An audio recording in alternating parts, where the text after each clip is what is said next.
In 1972, English rustic art rockers Byzantium released their self-titled debut album on A&M, and from it the track Come Fair One.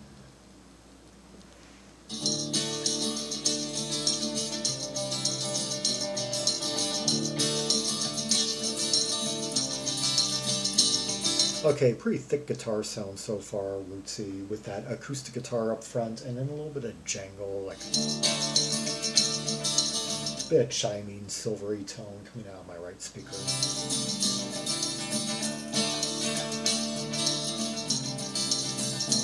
Yeah, that strum right in the middle, the acoustic strum, and then yeah, one played by the manager is kind of helping. The guy, Jamie Rubinstein, who was the musical director, who then kind of took more of a managerial role in the band, and he plays on this track in particular to give kind of a fuller sound. She was a loner, and I showed her what love can be. Come fair one and walk with me. Hear those Crosby, Stills, Nash type harmonies, those really full spectrum. She was a loser. Yeah, like one's doing the root note, one's doing the third, one's doing the fifth, I think. And I choose her love to be my own. It's in D. Like it'd be like D, E, 3, 5, octave, like that. Come fair one note, move so slow. Having beauty in her form. I love these switches to like minor and like kind of strange, odd chordal twists. Blowing fruit out to the storm. Love easy. There was a faint bit of bossa nova in that somehow in that section that we were just in. It reminds me there's a song where they would explore that a bit further on the next album. Yeah. Me quickly. Seasons changing. Lose me hardly. Yeah, it was kind of like dun dun dun dun dun dun dun dun like.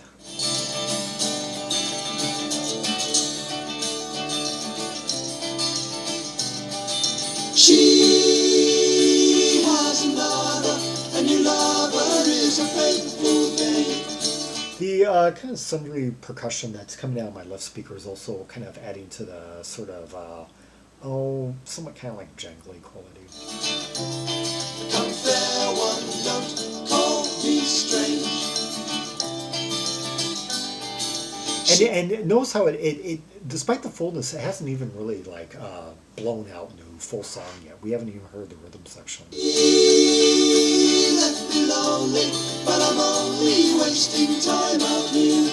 I love the richness of those harmonies that like Crosby, Stills, Nash kind of brought to the table. Much fuller, much more breadth, I would say, harmonically than the pop harmonies of the mid-60s for the most part. Come a fair one, I'll call her near. Having beauty in her form. Oh, appreciate that bass line, that crafty bass that comes in. Holding fruit out to the storm. Love me easy, take me quickly. Yeah, bass work by Robin Lamble, who sings on a few tracks, and I guess no one's credited exclusively with vocals on this.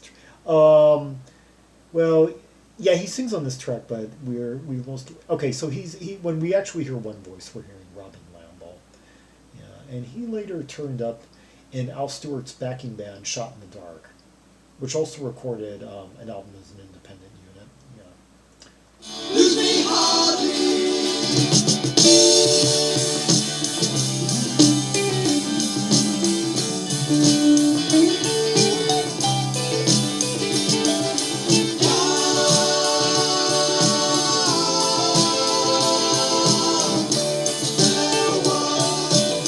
Okay, now that twangy guitar, that is Chaz. No, no, no, no. I'm not bringing him up yet.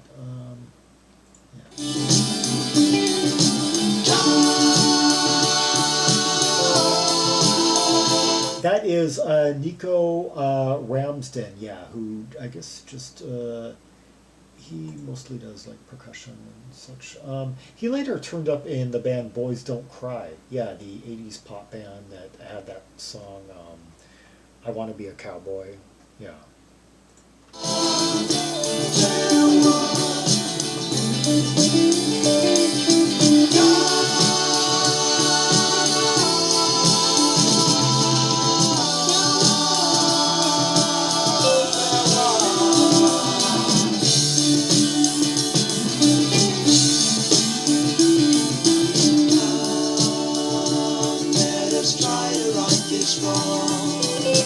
No point in parting ways like one strand strong.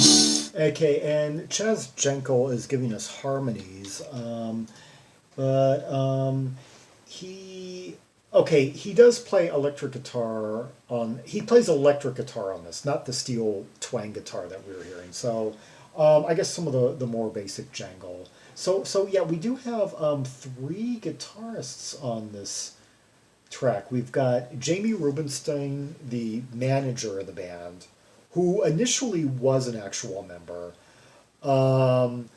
giving us the acoustic strum, Chaz Jankel giving us the electric guitar, kind of jangly, and then Nico Ramsden giving us the slide twang. Yeah, yeah, very very guitar thick song.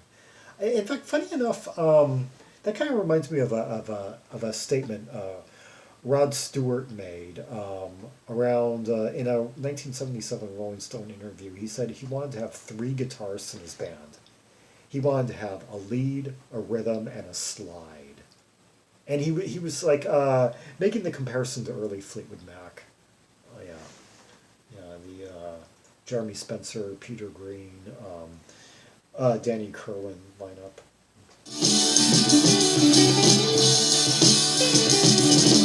Come, let us mend the broken chord. Once it was an old time. Once it was an old time. Once it was a song.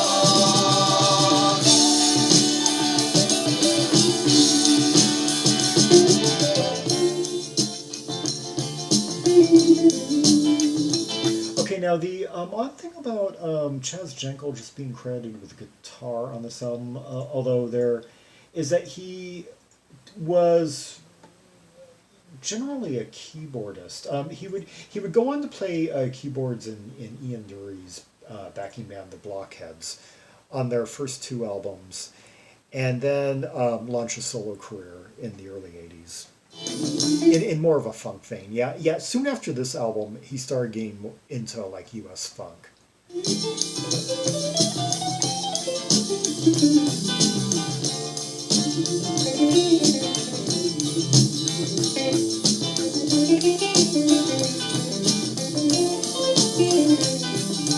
Okay, and the drums are by Stephen Corduner, who later turned up in Nasty Pop. Yeah, he played on their second album, Mistaken Idea, 1977. Yeah, great Liverpool band, put out two albums. And then he turned up in the band Twist with ex Easy Street Peter Marsh. Once came running, but times change. You're a shadow in the mind. Love me, take me quickly, lose me hardly.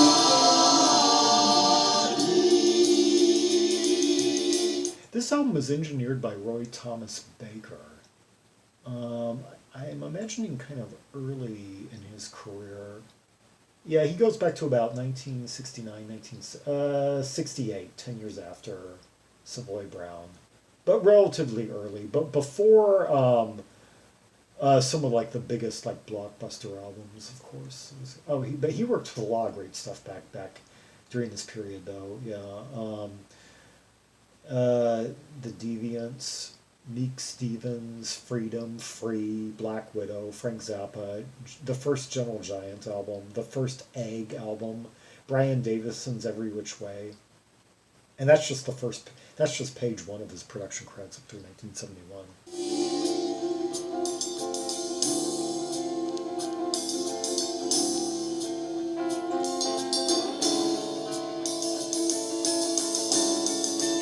Oh, that beautiful cover to the first Byzantium album was done by illustrator Terry Pastor, who also was involved in visuals for the US cover of David Bowie's Hunky Dory.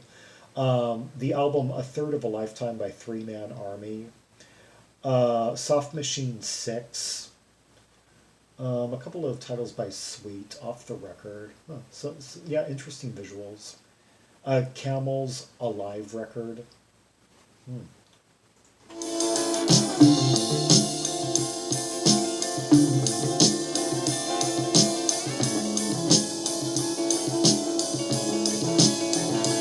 Okay, I love this. We're going into the climax now, kind of like the two part, more the instrumental part, just a kind of like winding, like swelling.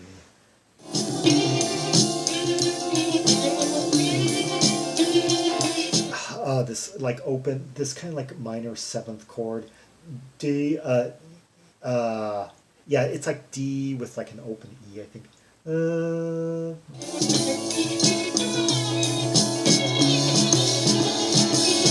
And those bendy kind of Leslie guitar notes.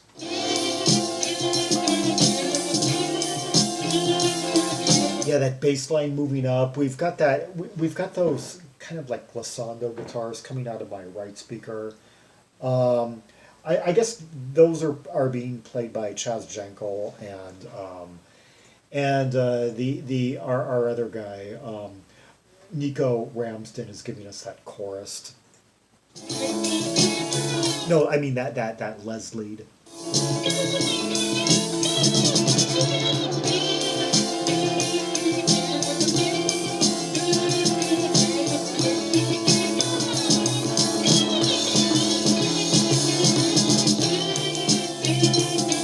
Oh, the beauty of repetition, just. Yeah, it was going like no, D, and then down to A major seventh, I think. Da, na, na.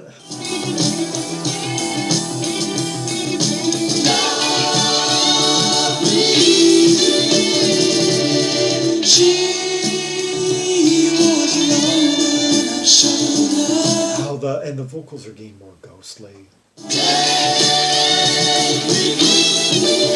I love how they hit that note. Like.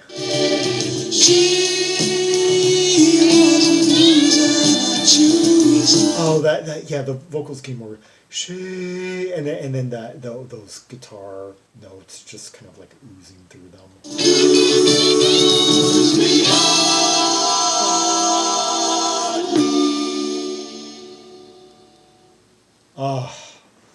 Byzantium with Come Fair One from their 1972 self-titled album. Yeah, man, a track that just finds rusticism colliding with kind of dreamy, almost psychedelic elements and places, and just a lot of layers, a lot of just so much different guitar tones and just production elements and harmony arrangements and Robin Sylvester also has a hand in production and string arrangements. Heard on other tracks, yeah, and he was in the band Aura, which a folk pop band that preceded Byzantium, which was kind of like a prototype of Byzantium, and yeah, sang in the band, and would later be involved in the career Did some remixing work on a number of Roy Gallagher titles from the mid-1970s. Yeah. Byzantium, a band of very young and gifted players. Quite a few of the members, I think, were just barely 20, maybe 19, 20 at the time. And like the Jamie Rubinstein, I guess, I think he was like kind of like the elder of the band at like, I don't know. I think he was like a year older than the others. And anyway. Um, and some of them would go on to do very different music than this, of course, but it would just show their diversity as writers, as players, and such. Anyway, for more Rubies and Sapphires from the three Byzantium albums, see the directory of albums by English B artists linked in the description below. For Red Hot Tracks and Purples from this very diverse album. This just showed one facet of kind of what they did. There was other ground to explore, and there'll be other segments covering this album and the next. Yes.